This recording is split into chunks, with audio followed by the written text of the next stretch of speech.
नमः सिद्धेभ्य।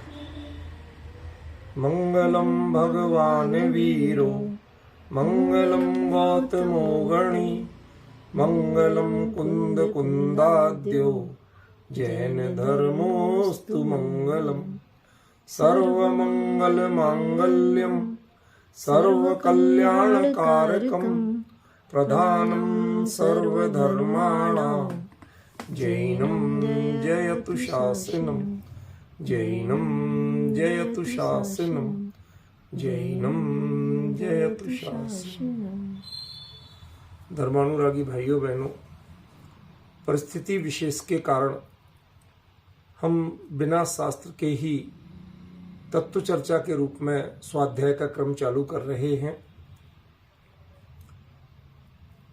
जो हमारा विषय पहले भी कई बार चर्चा में आया संलेखना का, उसी विषय पर जिन पक्षों पर चर्चा नहीं हुई उन पक्षों पर चर्चा कर रहे हैं। अब हम प्रारंभ सबसे पहले विषय के तारतम्य जोड़ने के लिए मैं आपके बीच में संलेखना का स्वरूप क्लियर करना चाहूंगा ताकि आपको लिंक मिल जाए। इस कार्यक्रम की जो लिंक मिलना वो अलग चीज है और विषय की लिंक मिलना अलग चीज है। कार्यक्रम की लिंक से हम आप एक दूसरे को दिख सकते हैं, लेकिन विषय की लिंक के बिना हमें एक दूसरे की बात समझ में नहीं आ सकती। इसलिए पहले समझें संलेखना का अर्थ क्या है और संलेखना को क्या समाधि या और कोई संथारा या दूसरे नाम जो दिए जाते हैं वह जिन शासन में स्वीकृत हैं, ये हमें विचार करना। जिन शासन में संलेखना को मात्र संलेखना ही कहा गया है, कहीं भी समाधि मरण या अन्य कोई नाम नहीं दिया गया। ये प्रचलित हो गए हैं, ये सही है, उनका अभिप्राय गलत है ऐसा भी मैं नहीं कह रहा हूं, लेकिन जो प्राचीन और मूल नाम है, आगम सम्मत नाम है, वो संलेखना ही है। ठीक है ना। फिर कहते संलेखना का अर्थ क्या है और उद्देश्य क्या है। अब अर्थ की तो कोई चर्चा इसलिए नहीं है कि शब्द प्रधान नहीं है। जो पारिभाषिक शब्द होते हैं उनकी परिभाषा ही प्रमुख होती है, शब्दार्थ की कोई कीमत नहीं होती है। इसलिए मैं शब्दार्थ पर ज्यादा जोर दिए बिना मैं इसकी परिभाषा पर चर्चा करना चाहूंगा। इसकी परिभाषा आचार्य उमा स्वामी ने तत्वार्थ सूत्र में दी है, मारणांतिकीम संलेखनाम जोषित। अब इसका अर्थ क्या है, यहां बड़ा झोल है। मरणांतिकीम, मरण और मारणांतिक, मरण है अंत में जिसके, ठीक है ना, या मरण का है अंत जो, ये दो इसकी व्युत्पत्तियां अलग अलग बनेंगी। एक पहली क्या बनेगी, मरण है अंत में जिसके। दूसरा, मरण का अंत है जो, उसका नाम मारणांतिकी। ठीक है ना। और वही संलेखना का स्वरूप हुआ। तो मरण है अंत में जिसके मतलब ऐसी कोई प्रक्रिया, ऐसी कोई साधना जिसके अंत में हमें मरना ही पड़े, ये अर्थ इसका बिल्कुल गलत है। तो आचार्य देव ने तो जब लिखा है शब्द तो आपको उसका न्याय तो करना पड़ेगा। हाँ, न्याय है, और वह न्याय है मरण है अंत में जिसके, मतलब जिस प्रक्रिया के अंतिम लास्ट से लास्ट हो जाएगा तो क्या हो जाएगा, मरण हो जाएगा। और क्या हो जाएगा भाई, जैसे हम किसी भी कार्य को करते हैं और उसमें अधिकतम भय क्या है, आपको सबसे बड़ी आशंका क्या है। आप घर से बाहर निकले, हो सकता है एक्सीडेंट में निपट जाओ, ठीक है ना। आप कुछ भी भोजन करने बैठे, हो सकता है फूड पॉइजनिंग हो जाए, निपट जाओ। माने ये एक लास्ट पॉइंट होता है, ठीक है ना। कोर्ट कचहरी अदालत भी बड़े से बड़े केस को, व्यक्ति यदि मर गया तो उसके बाद उस पर सुनवाई नहीं होती, खत्म हो जाता वो केस, समझ गए ना। तो लोक में जितनी लोक यात्रा है, जितने हमारे लौकिक प्रयास होते हैं, उन सब प्रयासों की अंतिम सीमा क्या है? मरण है। ये अर्थ तो स्वीकार है, लेकिन इसका अर्थ यदि हम ये करते हैं कि जिसके अंत में मरना जरूरी हो, ये इसका अर्थ नहीं। संलेखना के अंत में मरना जरूरी बिल्कुल नहीं। संलेखना मरने के लिए नहीं की जाती। संलेखना का सीधा मरण से कोई रिश्ता नहीं। संलेखना की चरम सीमा क्या होगी? क्या लास्ट में आपको मरण हो सकता है। मरण के लक्ष्य से संलेखना नहीं की जाती है, बल्कि मरण का अंत है जो, माने मरण सबसे बड़ा भय है और मृत्यु के भय का जो अंत करा देती है, उसका नाम है संलेखना। सारे लोग मरने के नाम से जीवन भर डरते, मरते एक बार है, लेकिन मरने के भय से डरते जीवन भर। क्या विडंबना है। मरना एक बार है, एक सेकंड जितनी उसमें समय नहीं लगता, फिर भी विडंबना क्या है? सारे जीवन जो सामने नहीं आया, जीवन भर नहीं मरते हो, पर जीवन भर मरण के भय से मरते रहते, डरते रहते। तो आचार्य ने कहा, जो चीज तुम्हें जब नहीं हो रही है उस समय उससे परेशान क्यों? क्या? जैसे एक कल्पना करो कि अन्य मतियों के अनुसार या आज के लोगों के अनुसार एटम बम गिरा दिया किसी ने, परमाणु बम गिरा दिया, सारी दुनिया नष्ट हो जाएगी, मर जाएंगे। सही हो सकता, कोई बड़ी बात नहीं। जापान में गिरे थे, बहुत सारे लोग मरे थे, मानता हूं। अब ये बताओ कि इसके बाद ये आशंका है आपको, इसके बाद आप दुकान जाते हो कि नहीं जाते हो? इसके बाद आप ऑफिस जाते हो कि नहीं जाते हो? इसके ये सब जानने के बाद भी आप रोटी खाते हो कि नहीं खाते हो?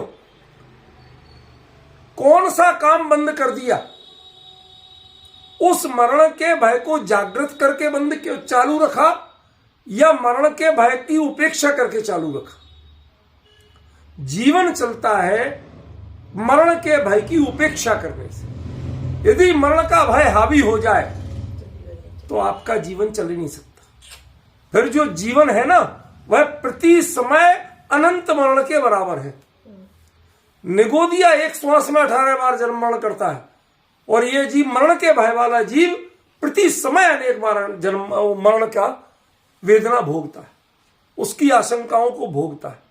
इसलिए वास्तव में संलेखना का जो उद्देश्य है वो मरण के भय को निकालने वाला, मरण के भय को अंत करने वाला, ये संलेखना का लक्ष्य है। संलेखना का लक्ष्य यह कतई नहीं है कि जिसके अंत में मरना पड़े, या मरण के लिए चलो भैया मरना है ही तो चलो भाई क्या करो, संलेखना लो, मर जाएंगे अपने आप। ये जो परिभाषा है, ये जो व्याख्या है, ये 100% गलत व्याख्या। ये हमारे दिमाग में गलत बात फीड कर दी गई। संलेखना कब लेना? जब मरण का समय आ जाए तो संलेखना ले लेना। जी नहीं, कोई ले ही नहीं सकता। क्यों? क्योंकि आज आप रिजर्वेशन करा के जाते हैं, अब जिसका रिजर्वेशन ही नहीं है तो वो उस सीट पे जा सकता है? नहीं। कैसे जाएगा? वो उस ट्रेन में चढ़ सकता है? नहीं जा सकता। वो फ्लाइट पकड़ सकता है? नहीं पकड़ सकता। वो चीज संभव ही नहीं होगी। समझ गए?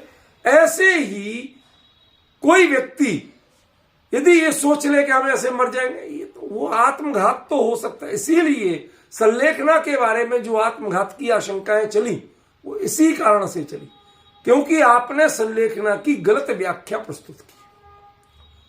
उसकी जानकारी क्या दी कि जिसके अंत में मरना जरूरी है, या मरण के लिए जो ग्रहण की जाती है, उसका नाम संलेखना। ये कॉन्सेप्ट ही गलत है, ये सोच ही गलत है, ये व्याख्या 100% गलत है। जिन शास्त्र में ऐसा कोई अर्थ नहीं दिया। समझ गए? इसलिए पहले तो ये हमें क्लियर कर लेना कि संलेखना शब्द का अर्थ क्या, और जो आजकल चल रहा है समाधि समाधि, समाधि का अर्थ क्या होता है। ये तप के भेदों में एक भेद आता, ठीक है ना, जिसको आप कहते हैं कायोत्सर्ग। अब समस्या क्या है, हमने शब्दों का अवमूल्यन इतना कर दिया, किसी बात को किसी अर्थ में प्रचलित कर दिया, तो हम समझ ही नहीं पाते क्या। आज कायोत्सर्ग 9 वर्णों का मंत्र पढ़ना हो गया।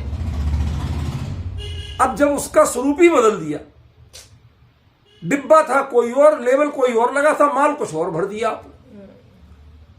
अब गलती से बूरे की जगह नमक भर दिया, अब दूध में लेके 2 चम्मच डाल दिया, वो तो फट गया। तो फटेगा नहीं तो क्या होगा। तुम्हें ये तो देखना था कि लेवल डालना है कि माल डालना है, वो माल वो है कि नहीं है, लेवल तो लगा हुआ है। ऐसे ही जो आप समाधि है, जिसको आप समाधि कहते हैं, उसका नाम तो कायोत्सर्ग है। समझ गए ना। काय माने शरीर का, उत्सर्ग माने त्याग, माने मरना नहीं। काय यानी शरीर से ममत्व का त्याग, उस पर उपयोग का त्याग, उससे उपयोग हटा करके अपने स्वरूप पर ले जाना, आत्म ध्यान, उसका नाम समाधि था, ठीक है ना। अब वो पूरी चर्चा में और सब आ गए, ये चीज नहीं आ पाई। इसलिए मैं कहता हूं कि संलेखना ये समाधि का पर्यायवाची नहीं। जिन शासन में संलेखना ही है, वो समाधि नहीं। ख्याल में है?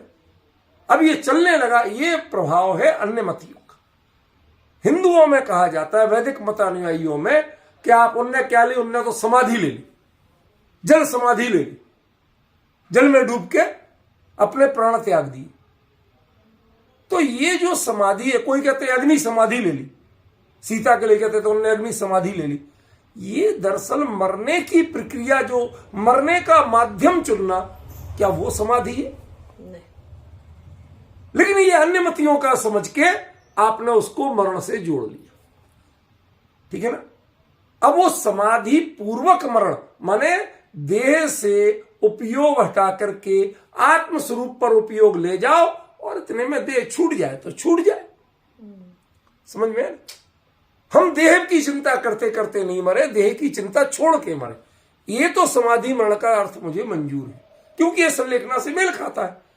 लेकिन इसके अलावा कोई समाधि जिसका मरण लक्ष्य हो, ऐसी कोई भी समाधि नहीं होती, और उसका नाम संलेखना नहीं, ठीक है। तो पहले हम कॉन्सेप्ट समझा करें। हमारी कमी क्या है, हमने कॉन्सेप्टों को समझना बंद कर दिया। हमें नए नए शब्द चुनना, जो लगा उस पर चर्चा शुरू होगी। तो मैं तो खैर किसी के कारण नहीं कर रहा हूं, मैं तो अपना बुक लिखना है, तो पुस्तक का पूर्ण करना है। अभी इन दिनों छूना नहीं था, तो मैंने कहा चलो भाई अपन इस पर चर्चा करें, चिंतन करें, इस बहाने विषय पूरा हो जाएगा, वो लिखा जाएगा, ठीक है। अब ये जो संलेखना है, जो मृत्यु का भय निकालने वाली है, निर्भय बनाने वाली है, जीवन का सबसे बड़ा भय कोई है तो वो मृत्यु का भय, और उससे निर्भय बनाने वाली जो है, उसका नाम क्या है? संलेखना। उस संलेखना के बारे में आचार्य देव ने कुछ भावनाएं बताई हैं कि क्या करना, कैसी भावना करना चाहिए। आपकी मेंटलिटी एंड प्रोसेस, आपकी मानसिकता और प्रक्रिया कैसी तो होना चाहिए और कैसी नहीं होना चाहिए, उसके लिए आचार्य देव ने कुछ चीजें बताई हैं। उमा स्वामी जी ने तत्वार्थ सूत्र में ही उनकी चर्चा में यहां पर शुरू करने वाला हूं। बाकी संलेखना के बारे में काफी चर्चा पहले कर चुका हूं, उसको मैं और ज्यादा विस्तार में नहीं जाऊंगा। जो मूल मुद्दे की बात थी वो आपको ध्यान दिला दी। हाँ, एक और कहूंगा, संलेखना का एक अर्थ और मैंने बताया था। लेखन माने उत्कीर्ण करना, इनग्रेविंग करना, अपने परिणामों पर धर्म और तत्व ज्ञान के संस्कार, आत्मा की अजरता अमरता के संस्कार इतने दृढ़ करना कि अगला भाव किसी भी स्थिति में हो जाए, लेकिन वहां आप आत्मा और तत्व ज्ञान के बारे में एकदम भूल ना जाए। वो संस्कार वहां तक जाए, वो अगले भाव का भी सुधार करें, उसको भी आपके जिन धर्म के अनुकूल बनाए रखें आपकी जीवनचर्या को। ऐसे संस्कार लेना, उसका नाम भी संलेखना का लक्ष्य कहा गया। यहां तक हमने अति संक्षेप में संलेखना की चर्चा पूरी की। अब मुद्दे पे आते हैं कि संलेखना की भावनाएं कितनी। तो तत्वर सूत्र जी में सूत्र है जीवित मरणानुशंस सुखानुबंध निधानानी, ऐसा तत्वर सूत्र जी में सूत्र आता। उसमें पहली है जो भावना वो है जीविताशंस। इसका अर्थ है जीने की आकांक्षा। आप एक मरण से भय कर रहे हैं और दूसरा क्या कर रहा है कि मैं जीवित बना रहा हूं, भैया कोई इलाज कर दो, कोई तरीका कर दो, ठीक है ना। इसीलिए आचार्य देव ने एक और उसमें खुलासा कर दिया कि निष्प्रतीकार मरण, जब कोई इलाज नहीं रह जाए, आपके पास कोई तरीका नहीं बचे, तो उसको अंत तक मरण है, उसको कौन रोक सकता है। भाई कोई अमर होके नहीं आया है, सबकी देह छूटी, जो संयोग है उसका वियोग हुआ और होगा, ये तो तय है।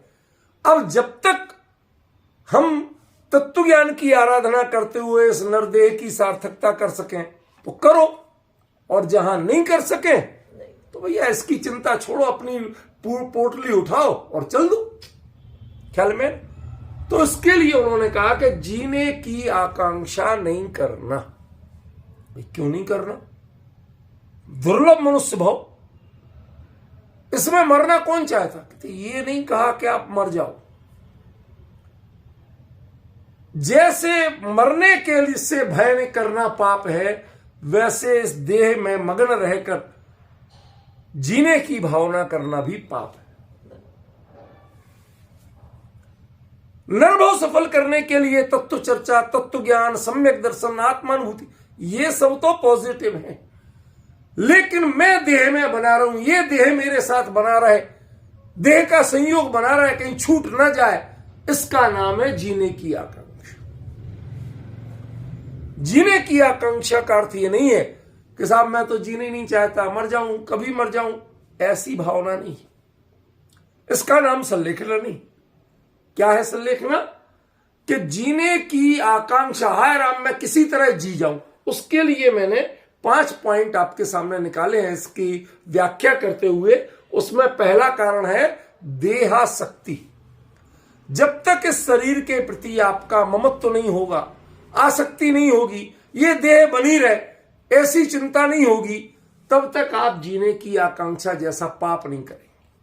ध्यान रखना क्या शब्द प्रयोग किया मैंने, जीने की आकांक्षा को पाप कहा। क्यों? देह की मगनताई यही है मांस भक्षो। तो मांस भक्षण पाप है कि पुण्य है? पाप ही है ना, इसलिए इसको मैंने पाप कहा। अब मैं मनुष्य के रूप में जी करके देव शास्त्र गुरु की आराधना करते हुए, वीतरागी धर्म की आराधना करते हुए, सुपरभेद विज्ञान करते हुए अपनी आत्मानुभूति की ओर बढ़ूं, ऐसे जीने को पाप नहीं कह रहा हूं, नरभव को पाप नहीं कह रहा हूं, लेकिन देह की मग्नता में, देह को बनी रहे किसी तरह, इस आशा में जो आप जीना चाहते हैं उसको पाप कहा। ठीक है ना।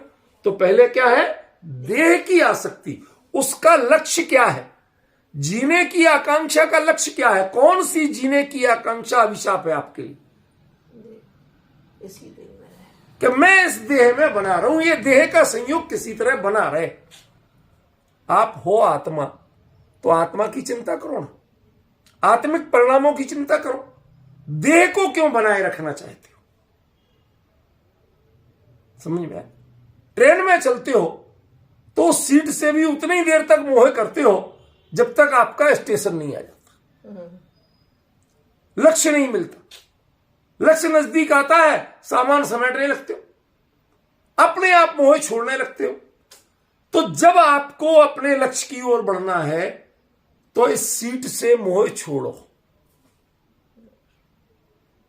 इसलिए आचार्य ने नाम दिया जीविताशंस। ये अपराध है, ऐसी भावना रखना अपराध है। ऐसा व्यक्ति कभी संलेखना नहीं ले सकता। जो इस मनुष्य देह को बनाए रखना चाहता है, ठीक ठाक बनी रहे, सुबह से शाम तक इसकी चिंता रखते हैं, चाहे औषधि उपचार से करे, चाहे योग प्राणायाम से करे। तो क्या करना भैया, ये योग प्राणायाम नहीं करना, बीमारी हो जाए तो औषधि उपचार नहीं करना, ये बड़ी समस्या वाली बातें हैं। क्यों करते तो सभी, ये काम करते सभी हैं, समझ में आए? तो फिर आप क्यों कह रहे? इसका मर्म समझना पड़ेगा।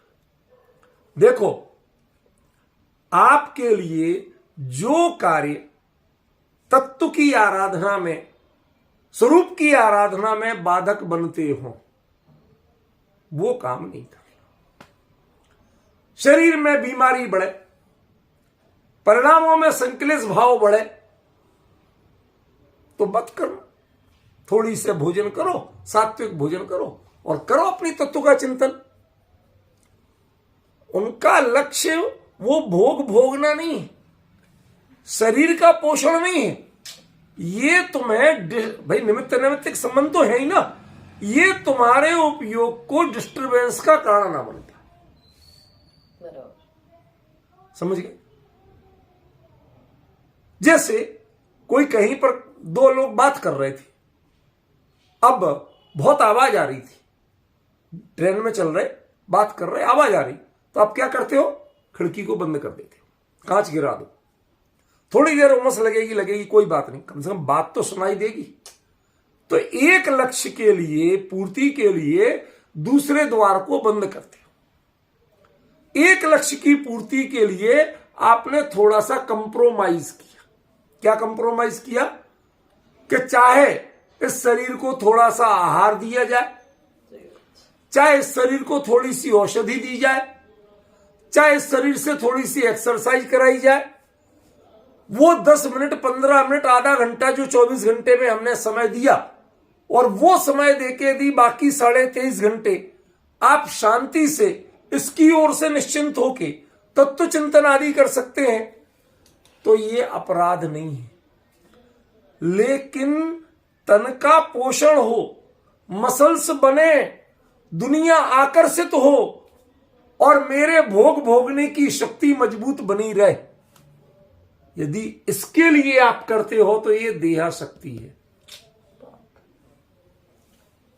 ग्रस्त अवस्था में आपके सारे काम नहीं छूट जाए, काम तो होंगे, लेकिन आपका नजरिया बदलेगा, दृष्टिकोण बदलेगा और उसकी प्रक्रिया बदलेगी। मुनिराज भी आहार लेते, उनका आहार आहार कहलाता है, आपका आहार भोजन करना कहलाता है। क्यों कहलाता है? क्योंकि ले तप बढ़ावन हेत नहीं तन पोसते तजी रसन। वो आहार लेते तो हैं, लेकिन वह तप की वृद्धि के लिए होता, तन की वृद्धि के लिए नहीं होता।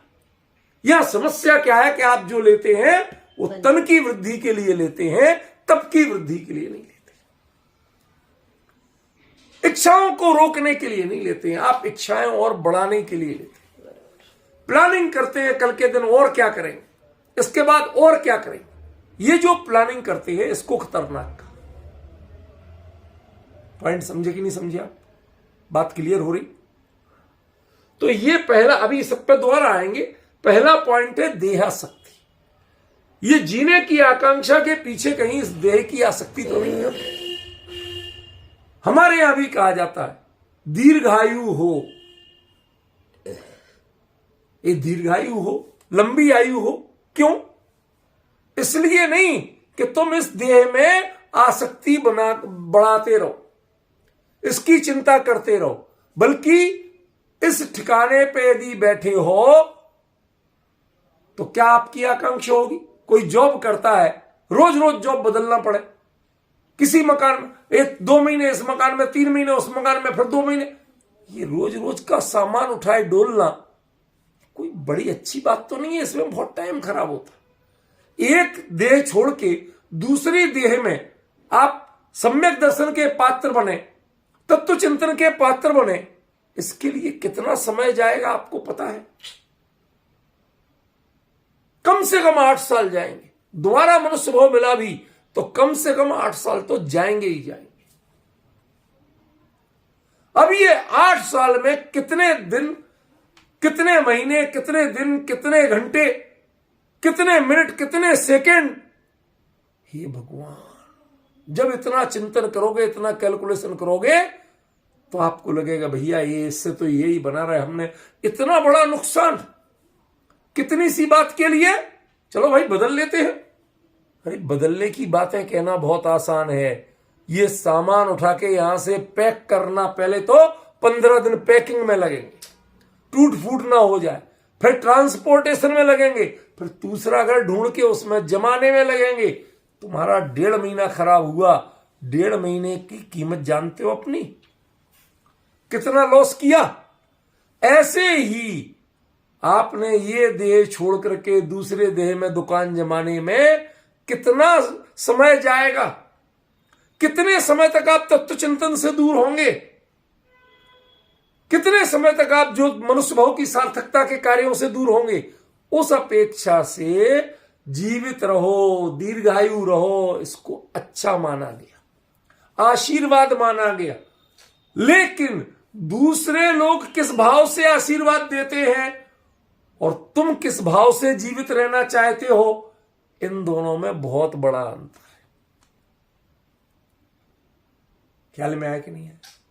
जैसे कोई एक बहेलिया या शिकारी वो जंगल में जाता, मुनिराज बैठे दिखे। अब भारतीय संस्कार ये तो है ही कि तुम कोई कर्म करते हो लेकिन गुरुओं का आदर करते हैं, तो उसने भी मुनिराज को साष्टांग या पंचांग नमस्कार की। अब बाई द वे, मुनिराज तो खैर धर्म वृद्धि के अलावा कुछ कहते नहीं है, ठीक है ना, लेकिन बाई द वे यदि अपन मान लें कि किसी ने कह दिया दीर्घायु हो, तो उसने कहा महाराज ये बढ़िया बात कह दी आपने, अभी तक तो मैं सोचता था कि और 6 महीने की आयु है, अभी 6 महीने में पक्षियों को मारता, अब आपने कह दिया दीर्घायु हो, 100 साल तक जीऊंगा तो 100 साल तक मारूंगा। अब ये जो सोच है, अब बताओ ये वरदान है कि अभिशाप है? ये आशीर्वाद? महाराज कहेंगे कहां से का कह दिया मैंने, पछताएंगे कि नहीं पछताएंगे? तो जैसे वह आशीर्वाद अभिशाप बन जाता है, क्यों? क्योंकि आप उससे करते क्या हो, दीर्घायु होके करोगे क्या? विषय भोग करोगे, परिग्रह का संचय करोगे, लोगों से कसाय भाव करोगे, तो आपके लिए जीवित रहने की आशीर्वाद भी अभिशाप है और आपके जीवित रहने की आकांक्षा भी अभिशाप है। देह की आसक्ति नहीं करना, देह के ये ठिकाने में आसक्ति नहीं करना, यहां बैठ के आपको करना क्या चैन से, उसकी कीमत करना। समझ गए? वो आपके लिए इंपॉर्टेंट है। दूसरी चीज भोगासक्ति, ये देह बनी रहे, क्यों?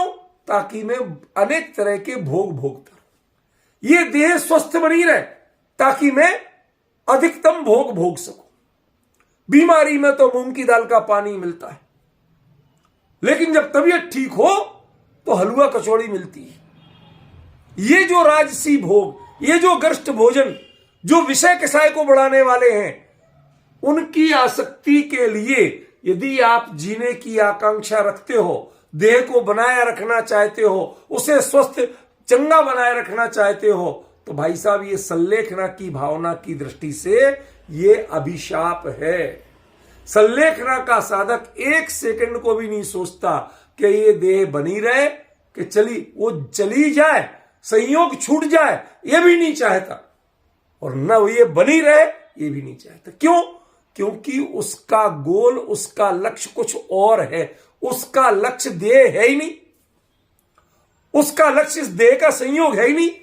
इस देह के संयोग में श्वासोच्छ्वास लेना, इसको वो जीवन नहीं मानता। समझ में? जो वास्तविक मनुष्य भाव की सार्थकता है, नर भाव की सार्थकता है, जो जीने की कला है, वो तो तत्व ज्ञान, तत्व चिंतन, आत्मा आराधना है।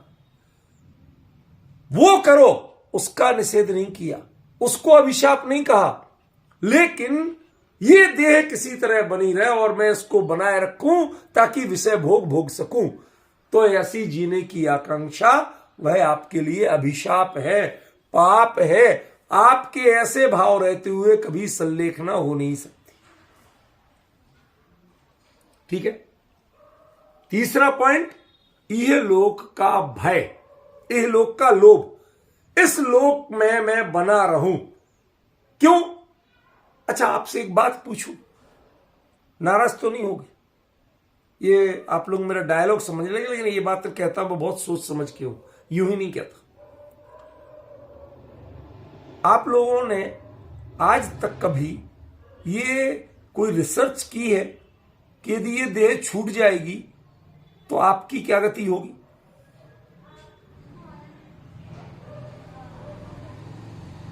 जैसे आप एक मकान छोड़ते हो, दूसरे मकान की बुकिंग कर लेते ना, अब वो कर्म क्या करते हैं वो भूल जाओ।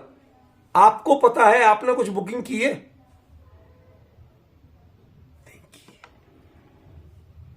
समझे ना? इसलिए आपको अगले का भरोसा ही नहीं। क्या होगा? Total darkness. उस भय के कारण इस लोक का लोभ करते हो। अभी यहां तो हमारी जमी जमाई सारी दुकानदारी है, ये छूट गई और अगली जमी के नहीं जमी, पता नहीं क्या हुआ। उस आशंका में ये लोक का जो लोभ करके जीने की आकांक्षा करते हैं, कहते आपकी संलेखना कभी सफल नहीं हो सकती। आपके लिए जीने की आकांक्षा अभिशाप है, कलंक है। ठीक है। इसके बाद चौथा, अभी सब पे दोबारा आऊंगा, अभी तो इनकी सामान्य व्याख्या कर रहा हूं, इनका और विशेष विस्तार अलग करूंगा। फिर परलोक का भय। अगले जन्म में पता नहीं क्या हुए, कूकर सूकर हुए, कौन सी गति में गए। क्यों? कभी अपने घर से बाहर निकल के या घर में ही देखना, छत पे चले जाओ, क्यों? एक परिंदा आके बैठ जाता है, वो ढूंढता है अपना खाने की जुगाड़, कैसे ये पेट भरे। क्यों? किसी ने वमन कर दिया, आप अत्यंत तिरस्कार की नजर से देखते हो उस वमन को। उस वमन में कुछ अन्न के दाने थे, वो उनको चुन चुन के खा रहा है। जरा देखिए, ये कहीं आपका भविष्य तो नहीं है?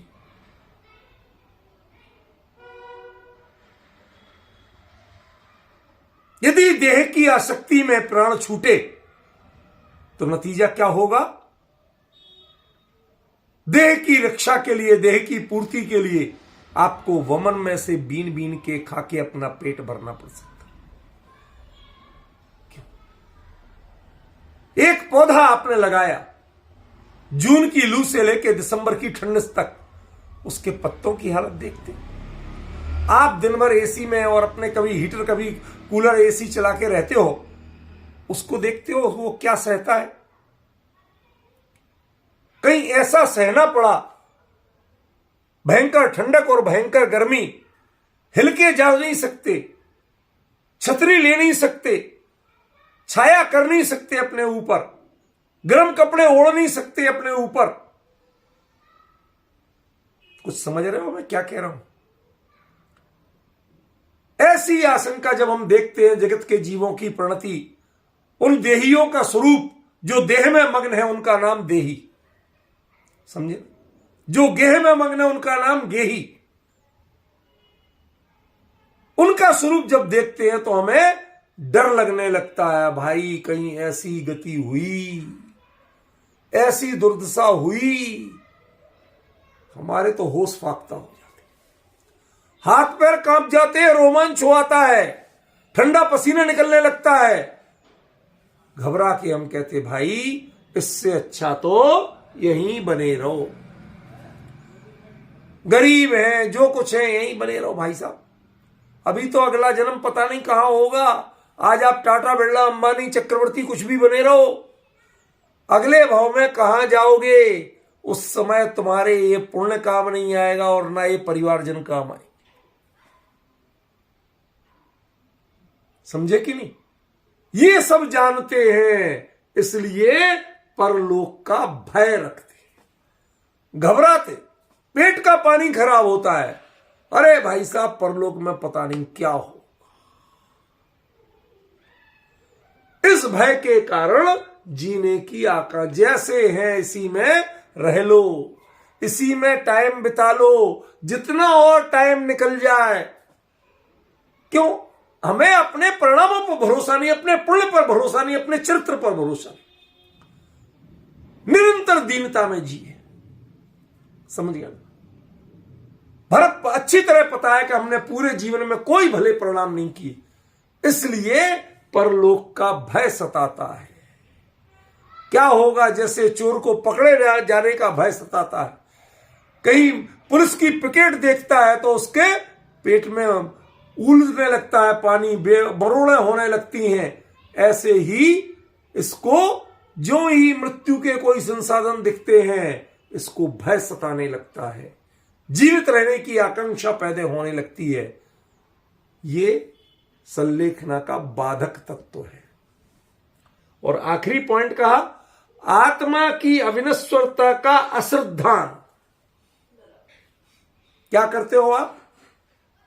जीने की इच्छा का मतलब मैं इसी देह में बना रहूं, ये देह मेरे साथ बनी रहे, इसका मतलब आपको आत्मा की अविनश्वरता का श्रद्धान नहीं है।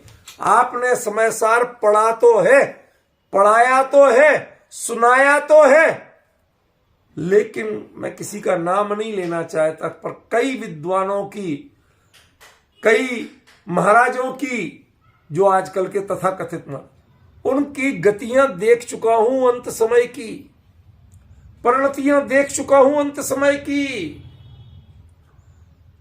उनके परिचित लोग कहते महाराज भाई साहब समाधि ले लो, आप अन्न जल का त्याग कर दो। क्यों? हमारी इज्जत बढ़ जाएगी। हमारे पिताजी ने समाधि ली थी, संलेखन ली थी, तुम किस बात पे अकड़ रहे हो? उनने ली थी तो उनने ली थी, कैसी ली थी, जैसी ली थी, तुम किस बात पे अकड़ रहे हो? हमारी समाज के एक बड़े व्यक्ति, किसी संस्था के अध्यक्ष, वो कहते हैं हमारी माता जी तो अंत में माता जी बन गई थी। अरे भाई, आरिका दीक्षा की एक विधि है, उसका एक तरीका होता है। तुम बिस्तर पे पड़े पड़े खाली सफेद साड़ी बिना किनारी की पहना दी और बगल में पिच्छी कमंडलू रख दिए, कहीं से लाके खरीद के जुगाड़ करके, और उनके साथ फोटो खिंचवा ली, तो उनकी आरिका दीक्षा होगी, वो आरिका होगी।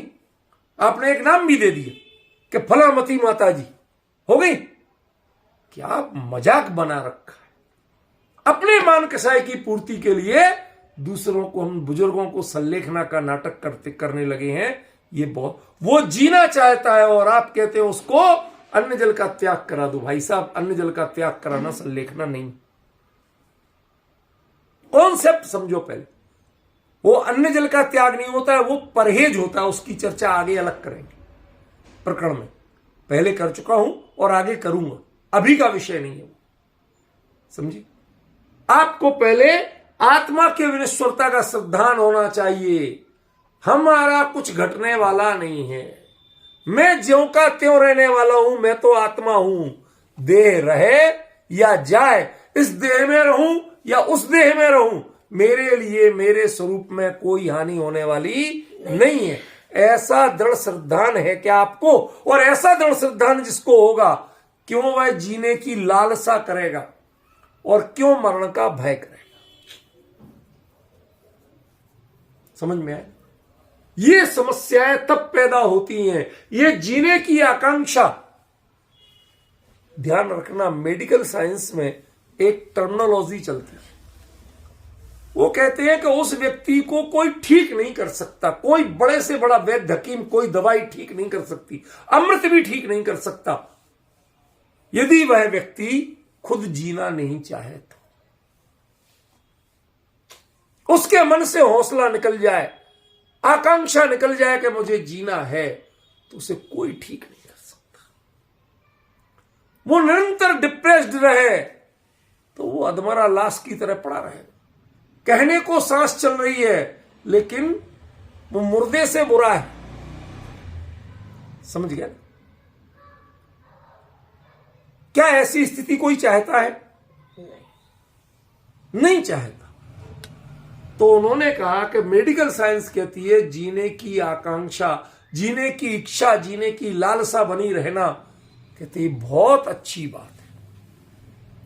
हम भी मानते हैं कि आप निराशा, हताशा, परेशानी, भय, इसमें जीना तो कोई जीना नहीं है। ऐसे जीने की हम कोई समर्थन नहीं करते। लेकिन आप लेने चले हैं संलेखना,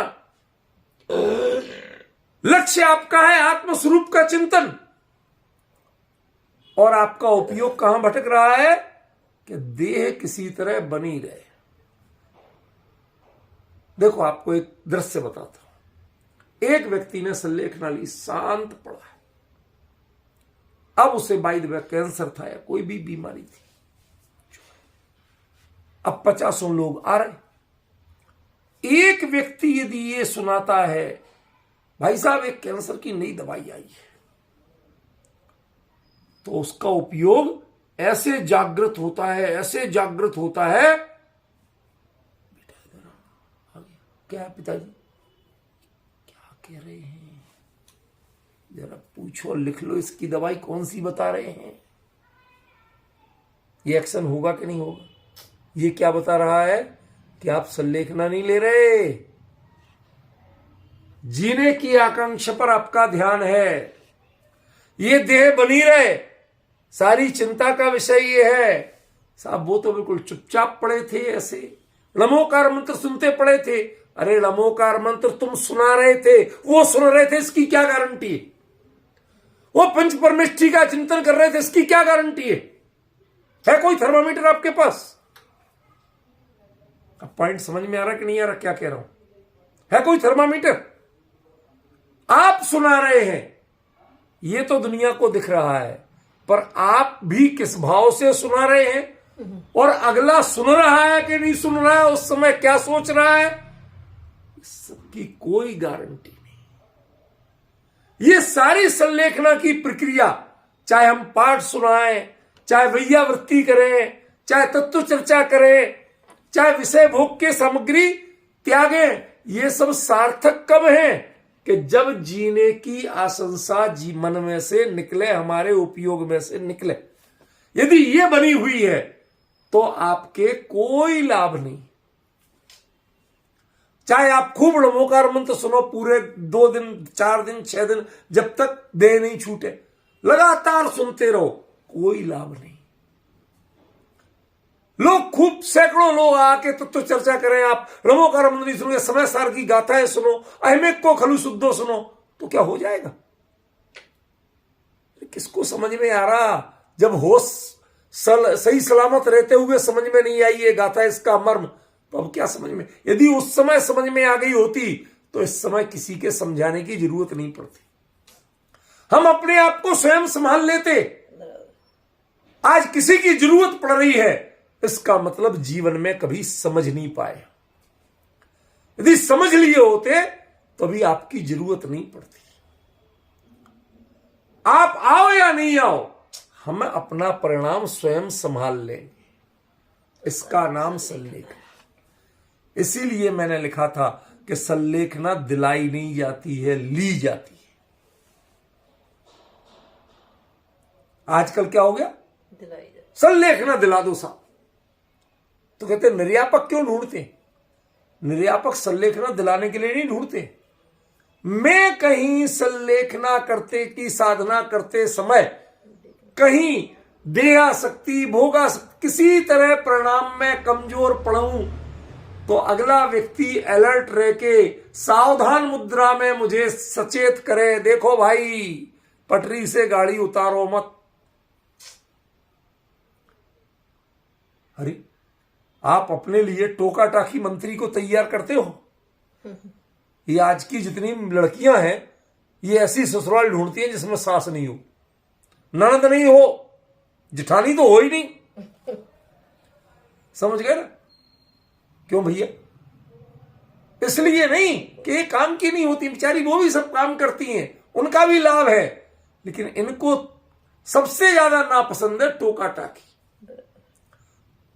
वो सास कहती है बहू अभी तक उठी नहीं तू, 6 बज गए, चैन से सोने ही नहीं देती है। बहू तूने ऐसा बना लिया, आज अष्टमी थी, क्या नाक में दम मचा रखी। ये टोका टाकी मंत्री जो बन जाते ना, मिल जाते, हमें समस्या इनकी है। और वो चुन के टोका टाकी मंत्री की नियुक्ति करते, चुनते हैं, भाई साहब हमें टोकते रहना। क्यों भाई, ये संसारी जीवों की मनपसंद बात है क्या? किसको इष्ट है? जैसे किसी को सास पसंद नहीं है, तो ऐसा टोका टाकी निर्यापक आचार्य जो होता है वो क्यों किसी को पसंद आएगा संसारी जीवों को? ये तो जिन्होंने संसार से विमुक्ता लेके स्वरूप की सन्मुक्ता का भाव किया है, उनके लिए ऐसे व्यक्ति हितकारी लगते हैं, उन्हें ऐसे व्यक्ति पसंद आते हैं। वो चुन के ढूंढ के लाते हैं कि भाई मेरे लिए सबसे ज्यादा टोका टाकी करने वाला कौन मिलेगा, जो मुझे जरा भी अपने लक्ष्य से दाएं बाएं हिलने तक नहीं दे। समझ गए ना? आप बताइए संलेखना की साधना है क्या चीज? ये जीवन जीने की आकांक्षा क्यों नहीं रखना? क्यों? क्योंकि एक समय में उपयोग किसी एक चीज पे रह सकता है, 2 पे नहीं रह सकता। या तो स्वरूप पे रहेगा या देह पे रहेगा। जीती और मरती तो देह है, संयोग है इसका, जिसके कारण जिसका नाम जीवन और मरण है, जन्म और मरण है। आत्मा का ना तो जन्म होता है ना मरण होता। क्या कहा? ये देह के संयोग का नाम जीवन मरण है। ना देह खरेखर मरती है और ना आत्मा खरेखर मरता। दोनों की अपनी परिणतियां हैं, दोनों का अपनी चाल है, दोनों को एक दूसरे से कोई लेना देना। फिर भी हम अपनी चाल छोड़ करके दूसरे की चाल की चिंता करते हैं। यही तो ऐतराज की बात है। इसलिए आचार्य ने कहा भैया यदि तुम्हें संलेखना लेना है तो जीविता संस मत करना, जीने की आकांक्षा मत करना। तो क्या करें, मर जाए? पागल आदमी, किसने कहा मर जाए? तुम जीने क्या, तुम फोकस किस पे करना? उस तत्व चिंतन पे, उस संस्कार पे, उस आत्म स्वरूप पर, वहां उपयोग करना। यहां की चिंता मत कर। ये तो वैसे ही है, मैंने बताया था वो ललितपुर में हमारी दुकान के बगल में एक और जैन साहब, नाम नहीं लूंगा, जैन साहब की दुकान थी। अब उनकी वैसे तो व्यापार करते समय जो कुछ था, क्या कहे, अच्छा नहीं लगता, करते थे जैसा करते थे। अब उनको पता नहीं कैसे, हमें तो कभी जीवन में विश्वास ही नहीं हुआ। जब कभी सुना मैंने कि उन्होंने दीक्षा ले ली तो मुझे विश्वास ही नहीं हुआ। यद्यपि मैं बहुत छोटा था उस समय, बिल्कुल विश्वास नहीं हुआ कि ये तो ले ही नहीं सकते। जो आदमी एक गरीब किसान से 3-3 बार, एक बार का कर्जा 3-3 बार ले लो, फिर भी कभी तेरे आई नहीं है, देख लो यहां तो लिखिए। ऐसे परिणाम वाला वो गरीब कहां से देता है, कैसे देता है, पर रत्ती भर भी जिसके लिए कोई मन में अंतर नहीं आता हो, कैसे हम उसके परिणाम पर भरोसा करें? समझिए। और वो व्यक्ति का सुना जब दीक्षा ले ली तो मुझे बड़ा आश्चर्य हुआ कि इन्होंने ली कैसे ली। वस्त्र तो छूट गए होंगे, लेकिन मुनि धर्म अपना पाए क्या? वस्त्र छोड़ने का नाम मुनि धर्म नहीं है, नग्न होने का नाम मुनि धर्म नहीं है। ऐसे ही देह छोड़ना या देह संलेखना, देह के साधन छोड़ना, भोजन करना छोड़ना, इसका नाम संलेखना नहीं। ये देह बनी रहे और मैं इसमें बना रहूं, ऐसी भावना, ऐसा चिंतन छोड़ना, वो संलेखना की पहली शर्त। समझ में? हमारा इस पे ध्यान ही नहीं। कब छूट गया मुझे पता ही नहीं, कौन उठा ले गया मुझे मतलब नहीं। इसीलिए आपके मंदिरों में ऐसे ऐसे मुनिराजों के फोटो लगाए जाते, किसी को शेर नहीं खा रही, किसी को स्याल नहीं खा रही, किसी के सिर पे अंगीठी जल रही, क्यों? किसी के गले में मरा हुआ सांप डला, क्यों मनाए जाते? कि ये आपको सिखाते हैं कि संलेखना किसे कहते हैं। वो मरण के लिए नहीं कर रहे ऐसा, बल्कि देह के साथ कोई क्या व्यवहार करता है ये मेरे चिंतन का विषय नहीं है, ये मेरी चिंता का विषय नहीं है। मेरे परिणामों के साथ क्या हो रहा है ये इसके प्रति मेरी चिंता है। मैं सावधान तो वहां हूं, यहां के लिए सावधानी नहीं है। समझ में आया? ऐसे समझो कि एक कोई व्यक्ति, आप एक लेडीज बढ़िया जड़ाऊ हार पहन के जा रही थी, ठीक है ना। अब कोई झपट मार आया और उसको खींच के ले गया। अब वो रो रही, तो लोगों ने देख के कहा, हां बहन, इतना कीमती जड़ाऊ हार था, लाखों का होगा, वो ले गए। कहते मैं वो हार वार के लिए नहीं रो रही हूं। तो काय के लिए रो रही? उसके साथ एक पतली चेन थी ना, वो भी चली गई। तो हार के लिए नहीं रो रही है, वो हार तो नकली था, लेकिन चेन असली थी।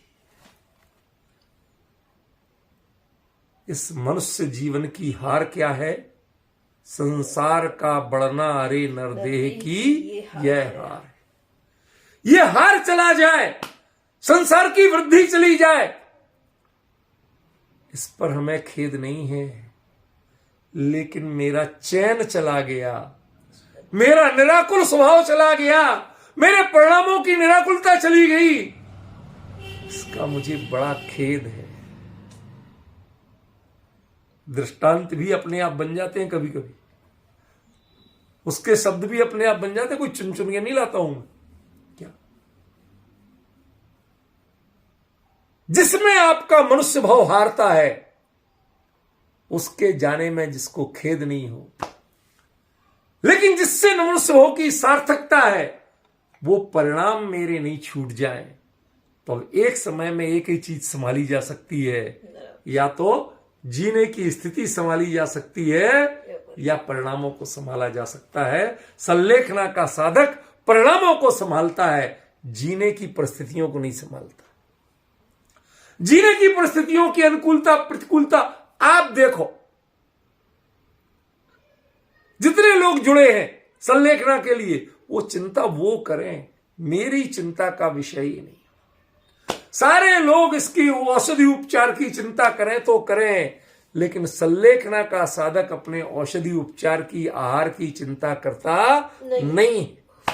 वो इससे व्यथित नहीं होता कि मेरा अन्न छूटा, अब मेरा पेट कैसे भरेगा, इसकी चिंता वो नहीं करता। नहीं होती। मुझे तो रोज हलवा खाने की आदत थी, अब मेरे लिए हलवा कैसे मिलेगा। इन्होंने तो आटा चीनी सब बंद कर दिया, घी बंद कर दिया। तुझे चिंता किसकी है? इस चमड़े की जुबान के स्वाद की चिंता है, अपने मनुष्य भाव की सार्थकता की चिंता नहीं है। संलेखना मनुष्य भाव को सार्थक बनाने की कला का नाम है, मनुष्य भाव को हारने का नाम नहीं। समझ में आया? ये नरदेह की हार है, जीने की आकांक्षा, ये शरीर की आसक्ति, भोगों की आसक्ति, इहलोक का लोभ, परलोक का भय, और साथ में आत्मा की अविनश्वरता की अश्रद्धान, ये जो स्थितियां हैं, ये नरदेह की हार है। ये नरदेह कहीं हार ना जाए, मैं इस मनुष्य भाव में हार नहीं जाऊं, इसलिए कहते हैं मैं जीने उस बातों पे ध्यान ही नहीं दूंगा जिनसे जीने की स्थिति बनती है। जो ये देह जीती रहे, ये बनी रहे, इसकी जो चर्चा करते हैं उनकी ओर ना तो मैं ऐसा चिंतन स्वयं करूंगा, स्वयं रुचि नहीं रखूंगा, और जो ऐसी चर्चा करेंगे उसकी ओर मैं अपना उपयोग भी नहीं ले जाऊंगा। इसका नाम संलेखना है। यह है संलेखना की पहली भावना, यह है पहली शर्त। अब बताइए, जिन जिन लोगों ने संलेखना ली है या लेते हैं आजकल, ये तय मानिए कि इसमें से क्या वो जीने की आकांक्षा का त्याग करते हैं? जो जीने की, शरीर को बना रहे, ठीक बना रहे। भाई साहब जरा इधर तकिया लगा देना, भाई साहब जरा इधर लाइट कम कर दो, आंखों पे जोर जा रहा है, भाई साहब जरा ये कर दो। ये सब चिंता करते हो और जो उस पर बाकायदा ध्यान देते हैं, इसका मतलब है कि अभी आपने संलेखना ली ही नहीं है, क्योंकि संलेखना देह की अनुकूलता के लिए नहीं ली जाती है। संलेखना में जितनी देह की अनुकूलता बनाई जाती है वो इसलिए नहीं कि देह को मजा आए, वो इसलिए बनाई जाती है ताकि आत्मिक उपयोग विचलित ना हो, उसमें डिस्टरबेंस की स्थिति ना बने। यदि आहार लेके आपका उपयोग शांत रहता है तो आहार लो, और यदि आहार छोड़ के शांत रहता है तो आहार छोड़ो। संलेखना का आहार से कोई लेना देना नहीं। यह 100% भ्रम है कि अन्न जल के त्याग का नाम संलेखना है, क्रमशः इनका त्याग करो, ऐसे करो। हमारी एक बहन है, वो पूछती, भाई साहब ये विधि जरूर बताना, संलेखना की विधि क्या होती है। अरे भले आदमी, पहले स्वरूप तो समझ लो, विधि तो जब आए अपने आप समझ में आ जाएगी। समस्या है कि अभी तक स्वरूप ही नहीं समझा, विधि कहां से समझ में आएगी तुम्हें। बड़ी विडंबना। हम कहां फोकस करते हैं, भाई साहब संलेखना किससे लेना, भाई साहब संलेखना के समय कितने कपड़े रख सकते, भाई साहब संलेखना में कितना, फिर क्या क्या त्याग करना पड़ेगा, पहले काय का, फिर पहले अन्न का, फिर दूध ले सकते कि नहीं ले सकते, फिर उसके बाद में उष्ण जल। ये सारी चिंता जीने की आकांक्षा है।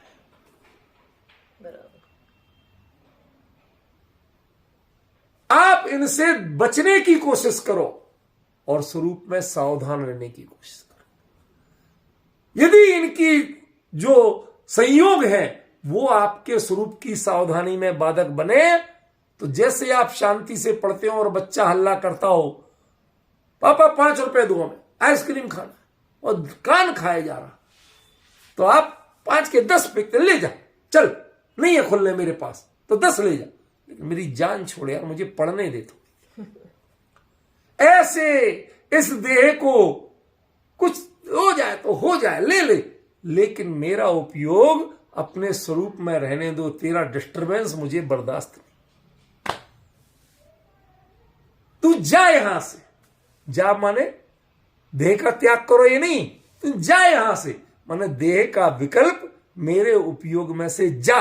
जब तक देह का विकल्प नहीं जाएगा, जीने का विकल्प नहीं जाएगा, तब तक संलेखना की साधना हो ही नहीं सकती, तब तक संलेखना का स्वरूप समझ में नहीं आ सकता। समझे? मैं उन बहन को बताना चाहता हूं कि इस चर्चा के लास्ट में, आखिरी दिन में, वो संलेखना की साधना की प्रक्रियाएं क्या होती सब बताऊंगा। वो एकदम अव्यवहारिक नहीं है, लेकिन वो पहले जानने की चीजें नहीं। पहले जानने की चीजें आपकी भावना।